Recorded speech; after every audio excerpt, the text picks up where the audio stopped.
What is up, guys? This is your voice of your serve. To have some more information regarding The Sims 4. If you guys like news, updates, and discussions, please hit the sub button. If you guys enjoyed this video, please hit the like button. I also do have an affiliate link with Instant Gaming to bring you guys cheaper Sims packs. If you guys are buying the For Rent pack, you guys can get it at a cheaper discounted price, and it does support me. The link is in the description.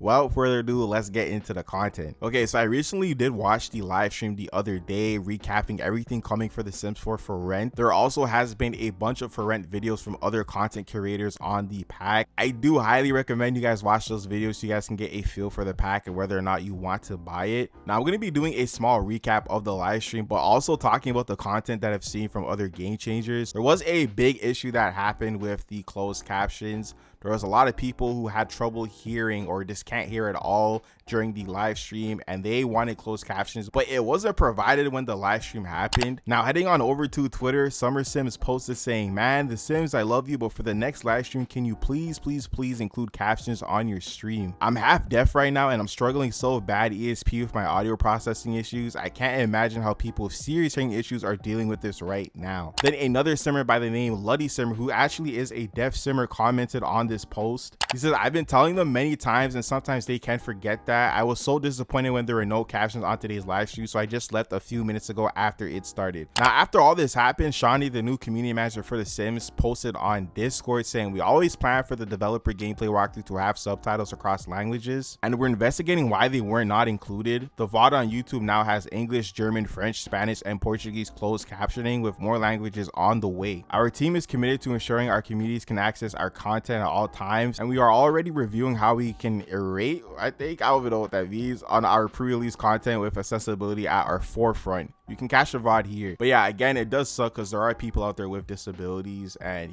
we have been waiting for this live stream. So the fact that someone like Luddy had to leave because he couldn't hear the stream is very unfortunate. I find it very funny reading that whole Discord post is that there wasn't really an apology. It was more of like, "Oh no, it should have been there, but it wasn't, and we need to investigate." Like, bro, there's nothing to investigate. Like, you guys just weren't prepared. The stream took longer than expected, which like worked in my favor because I was having some like technical difficulties, but still, I feel like they should own up to it. Like, you guys obviously didn't have it ready for whatever the reason is. Just own up, apologize, and just do better. That's it. And mind you, the stream was pre-recorded. I don't think it was a live stream. I'm still kind of confused. I don't think it was live because they didn't ask any questions at the end of it. So again, it's like, why weren't there any closed captions?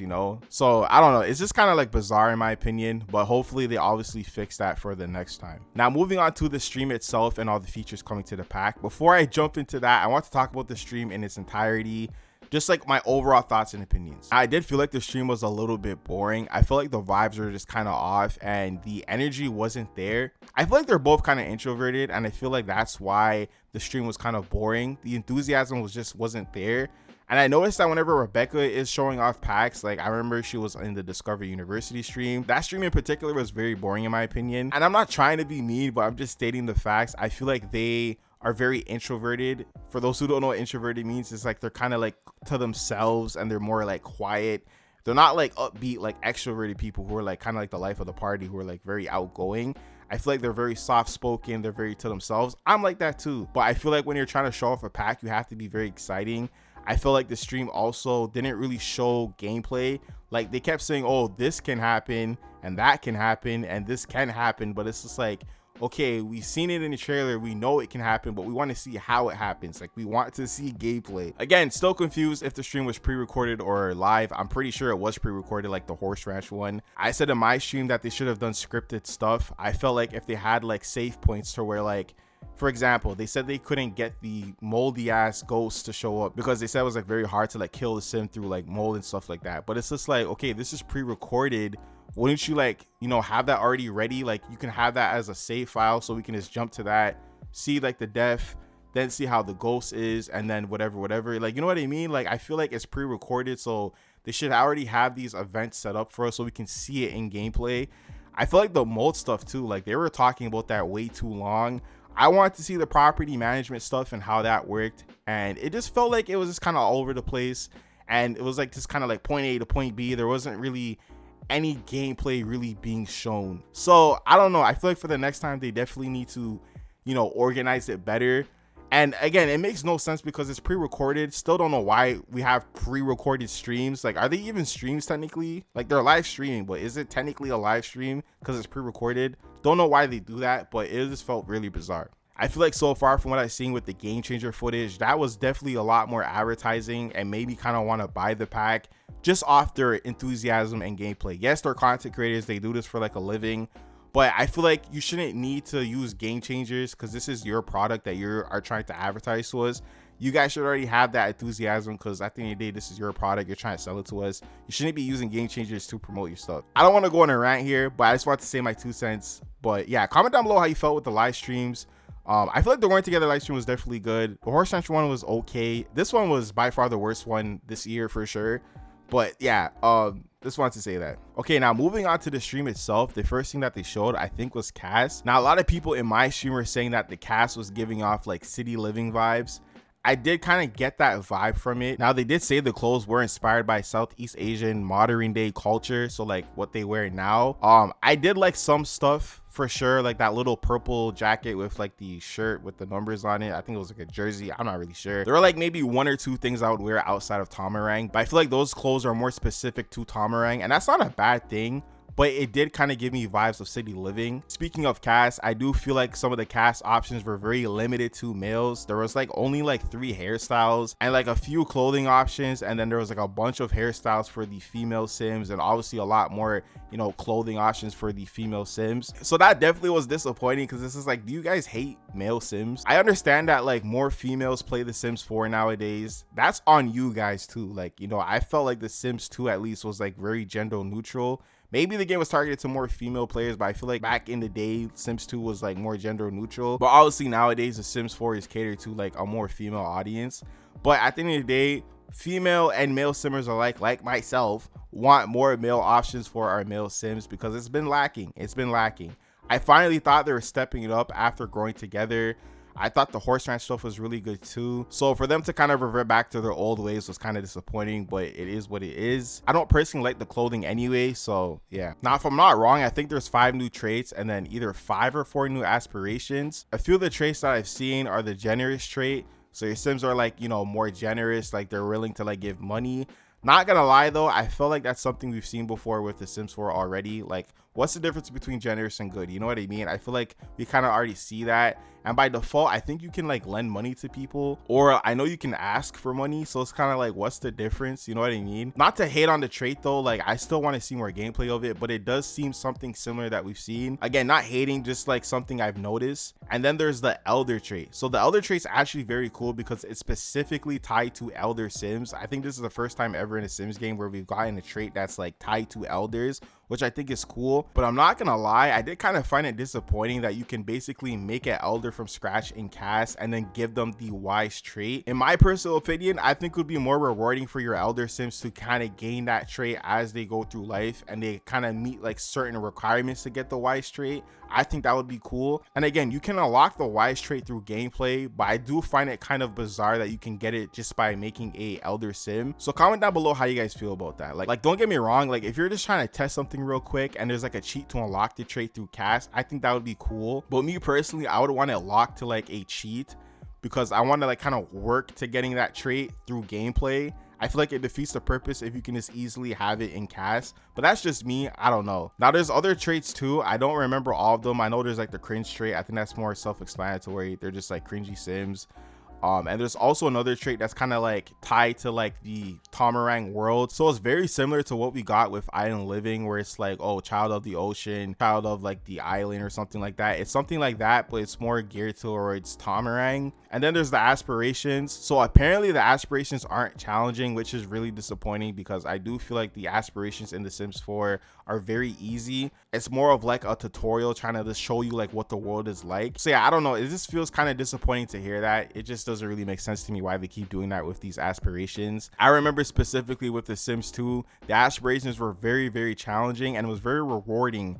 And it was just like a good feeling to like complete aspirations because it's like a lifetime want It's something that you're working towards in your Sims life. Now, quickly going over the rental stuff, you can build separate rooms within a unit. So I was nervous that like you can make a unit, but you couldn't make rooms within that unit. But you can have like a bunch of rooms in that one unit, and then you can designate it as one unit, which is really cool. Now, with the rental agreement stuff, I was actually very surprised. It was really fleshed out and detailed. Like, it was chef's kiss. I like the fact that when you set the rules and the tenants break them, you can find them for like 1,000 simoleons, which is really nice.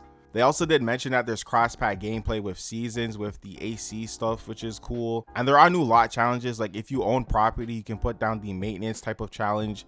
So you're basically fixing a lot of issues that happen with your other tenants, but you have to own the property to put that lot challenge down. And the mold is also another lot challenge, so you don't have to have mold. You can have your game completely mold free. You don't have to play with that stuff if you don't want it, but it also is a lot challenge. Now, it's cool with the mold. They did say that if your environment is dirty, chances of you getting mold are pretty high, and it does make a lot of sense for like realistic gameplay. So yeah, and I did peep this in a trailer, but it was confirmed, so I was right. You can have like different events happen in your units. One of them is a protest that I mentioned in my previous video. I forgot the requirements for the protest to happen, but I think it has something to do with the money being too much, or like maybe like the rating isn't good. They will protest and go against you, and you can also as a tenant start a protest and go against your landlord or a property manager, whatever you want to call it, which I think is cool that you can have like vice versa. And there were also some new rental interactions, so you can like unjustly evict. Like, you can just easily tell them to go if you want to just like play that story of you being like a really just, I guess, mean landlord and stuff like that. You can blame tenants, so I guess you can blame them for stuff or whatever, and then you can commend them, so you can kind of like give them compliments of being like a good tenant. So yeah, there's a lot of like different unique rental interactions, and again, there's also like just a bunch of different events besides the protest stuff, which is pretty cool. There's like a new collection, I think it's called Tossles, I think, and marbles, and kids can play with marbles, adults can't. And there's also hopscotch. Kids to elders, I think, can play. I know it's kids to adults, but I'm pretty sure elders can play too. Now, fast forward, there's some other stuff too, like the animal shrine. That is unfortunately a rabbit hole, and I am starting to notice that there is a lot of rabbit holes with these new EPs, and I'm very nervous that they're relying on that to kind of like give us gameplay. Don't get me wrong, I like rabbit holes in The Sims. I feel like they were really well done in The Sims 3, but I feel like they're using it now to cut corners, and I don't know, I'm kind of nervous that this is like the new staple, just like the vendors from like City Living. So yeah, it's kind of disappointing to be honest, but it's expected. Now, with the vendors, they did mention the night market.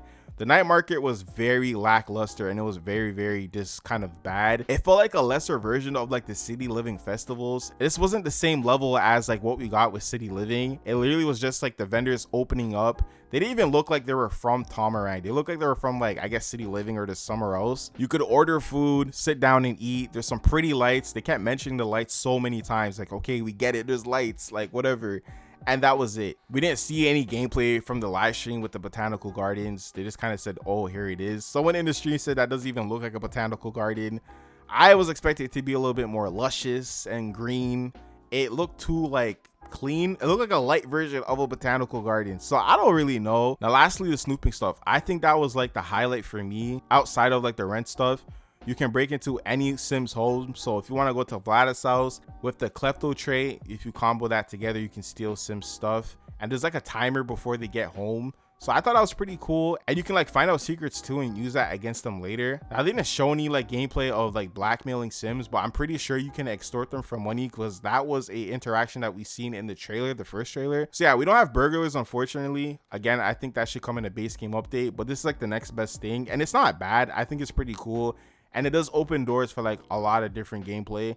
So yeah, but yeah, I'm not gonna lie, I feel like with this pack, the for rent stuff is actually really good. It actually blew me away how detailed it is, and it is chef's kiss in my opinion. But I think everything surrounding it, like the new world, the rabbit holes, like all the gameplay tied to the world itself outside of the rental stuff, is where it starts to like have holes. Like, that's the weak point of this pack. It's like everything other than the rental stuff is complete shit. And it's unfortunate because I do feel like the worlds have dipped in quality. I said that during the stream, especially with the rabbit holes and like this the lackluster gameplay. The night market was one of the features that they kept like, you know, advertising, and it was literally just them ordering food and sitting down. You can't like buy collectibles, but honestly, that's not really intriguing to me. That's not like enough gameplay. Apparently there's also tigers in the game, guys. There's tigers. So tigers have been confirmed for The Sims 4. for rent pack. You just can't see them, but they're there. There's a bunch of lore with tigers, and you can like play with them. You just can't see them, but tigers have been confirmed. So don't come at me like, oh, this is clickbait. No, tigers are in the game, guys. You just can't see them, but your sims are interacting with tigers. So yeah, it's just stuff like that where it's just like, I don't understand why the worlds are so just lackluster. I know I said this in stream. A lot of people were saying in stream that I felt like if the worlds are going to be this crusty, like, just don't do them, bro. Like, keep the worlds and just give us more gameplay, because the worlds have dipped in quality. It's noticeable. People are not stupid. They can tell that these worlds aren't like what they used to be. I thought like the worlds in City Living, Windenburg were like satisfactory. They could pass, but now it's kind of like, you know, they're not even that level. You know, they're like really, really bad, and it's noticeable. It's very noticeable. Now, my final thoughts, because I know this video is getting like super long. Now, the problem with this pack is I do feel like if you love building, this is something that you might want to get. But I feel like if you're not really a builder and you're looking for this like gameplay outside of that, like, you still want to play with the rent stuff, but you're not really trying to build. I do feel like this pack is kind of geared toward builders just a little bit. That doesn't mean that the gameplay is missing. I'm not saying that, but I feel like to get the most out of this pack, you have to kind of like, the pack, I feel like, in my opinion, even though I haven't played it yet, does feel like it's forcing you to build. And obviously, like, if you want to start building, this is a good pack to kind of like help you, because apparently there's like a lot of tutorial stuff to help you with the new features. But if you're just more of a gameplay person and you just don't want to build, I wouldn't really recommend getting this pack for the 40. I would wait for a sale, or again, use my instant gaming link, get it for a smaller discount. But yeah, that's all the information that I gathered. I didn't cover every single thing. This is the stuff that I've seen. I want to watch some videos so I can kind of give more like in-depth stuff with the features, but I didn't cover everything for sure. But yeah, obviously watch those videos so you guys can get a feel for this pack. Again, I don't think this pack is bad at all. I think the property management stuff is really good, so that's like what I'm excited for, and like the snooping stuff. But yeah, the world itself is really bad, and if that's what you're kind of like hyping up for, just stop the hype right now, because it's not good. It's pretty bland. It's pretty shit. I didn't even mention other stuff like the lot sizes. There's like only like 2 neighborhoods. I think there's like only 9 lots. I mentioned in other videos, but yeah, it's not a good world. And I feel like this is going to be like the trend now of just having really shitty worlds. So yeah. But yeah, that's all the information for today. If you guys made it to the end of this video, I appreciate you. Thank you so much for watching. Again, shout out to all you guys who pulled up to the stream. It was actually so lit. I definitely want to do more streams in the future on YouTube. And again, thank you guys so much for the support. This has been your boy Superior Simmer. Stay cool, stop some, stay simming, and have a good day.